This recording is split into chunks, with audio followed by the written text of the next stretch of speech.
This is Peter Morosky, the Nurse Day, and today I want to talk about the misunderstanding of Michael Corvin versus Victor in Underworld 1. Because I still see some people complain about how Michael Corvin, the Lycan vampire hybrid, is supposed to be more powerful than Victor, yet he's getting his butt kicked by an old vampire.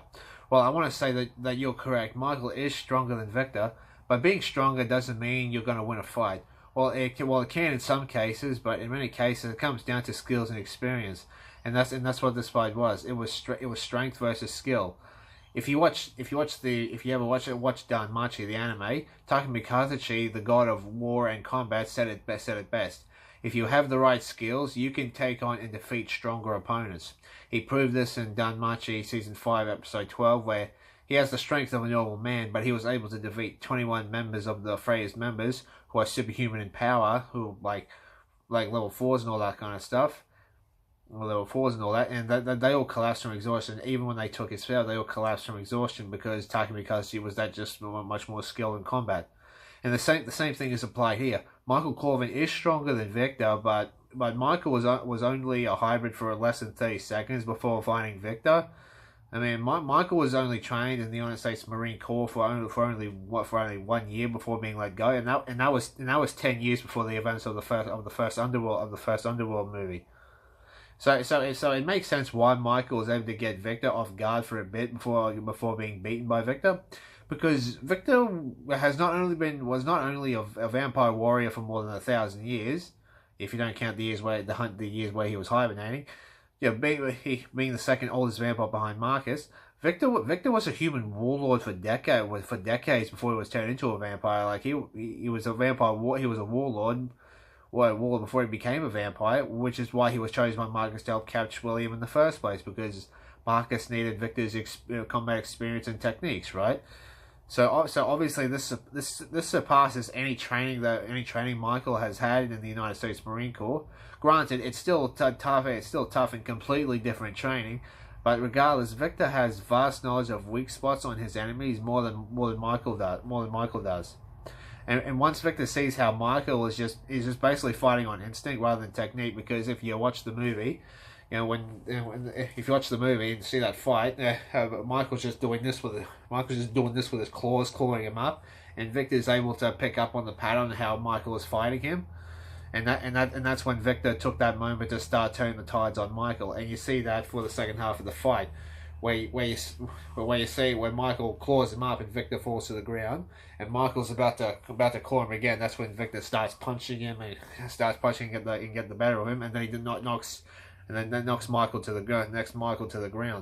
And then after he's knocked Michael to the ground, after he knocks Michael to the ground, Victor picks Michael up by the throat, and when Victor's got at Michael like this, Michael tries to hit him again with the claw, but Victor grabs it and pushes him back and pushes him really back, and then Victor, I apologize.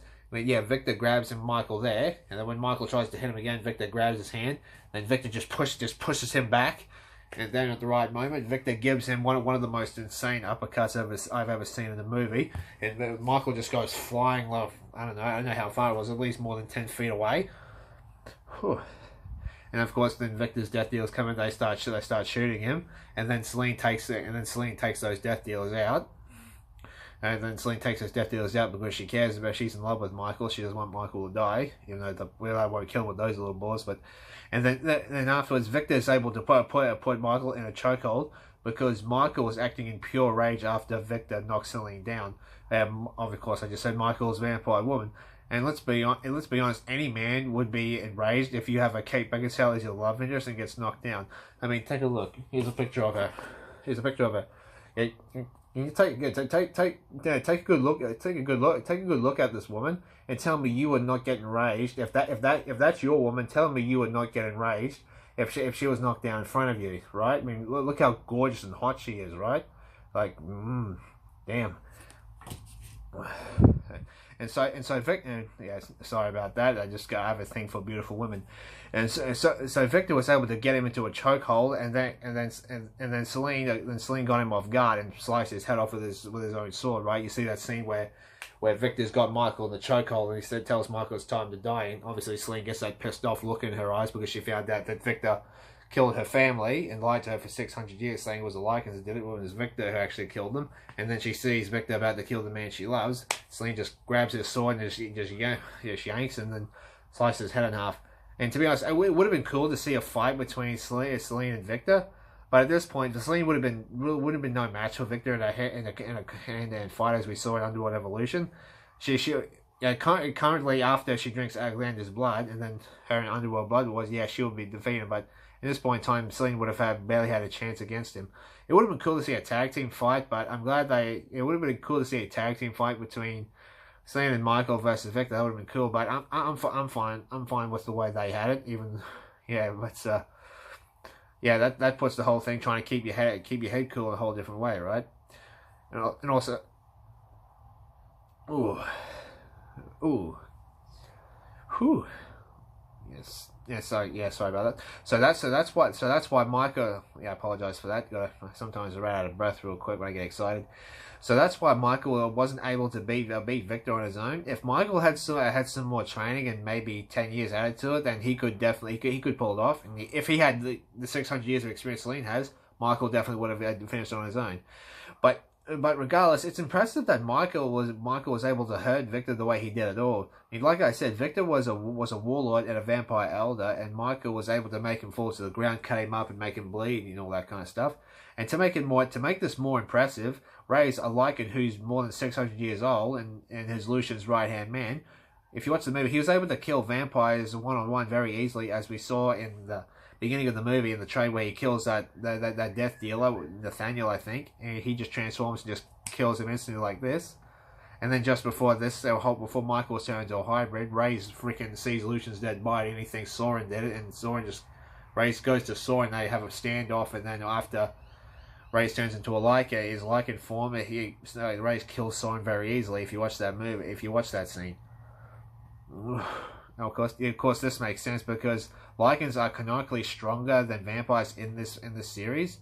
And when Ray's confronted Victor after killing Soren, they're like, Ray's busted through the wall, and the Death Dealer's behind Victor with guns. By the way, where we're backing away in fear of Ray's. But Victor just stood there and grabbed Ray's by the throat, and then grabbed his other arm, and then just snapped his neck, and then stabbed Ray's with his sword. So the fact that Michael Corvin was able to fight and hurt someone who did that to a powerful veteran Lycan, it was in second command to Lucian, you are incredibly powerful. You're incredibly powerful badass.